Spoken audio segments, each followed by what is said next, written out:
Centre for China and Globalisation کے نائب صدر ڈاکٹر وکٹر گاؤ نے پانی کے بہاؤ کے بہتر مینجمنٹ کے لیے پاکستان، بھارت اور چین پر مشتمل سہ فریقی معاہدے کی تجویز دے دی۔ اسلام آباد میں انڈس واٹر کمیشن پر بین الاقوامی سیمینار سے خطاب میں وکٹر گاؤ نے بھارت کو پیغام دیا کہ وہ دوسروں کے ساتھ وہ اقدام نہ کرے جو وہ اپنے لیے نہیں چاہتا۔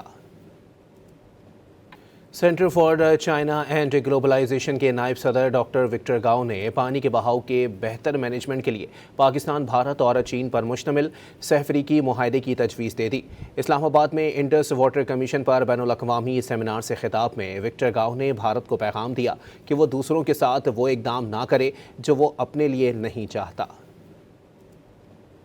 Centre for China and Globalisation کے نائب صدر ڈاکٹر وکٹر گاؤ نے پانی کے بہاؤ کے بہتر مینجمنٹ کے لیے پاکستان، بھارت اور چین پر مشتمل سہ فریقی معاہدے کی تجویز دے دی۔ اسلام آباد میں انڈس واٹر کمیشن پر بین الاقوامی سیمینار سے خطاب میں وکٹر گاؤ نے بھارت کو پیغام دیا کہ وہ دوسروں کے ساتھ وہ اقدام نہ کرے جو وہ اپنے لیے نہیں چاہتا۔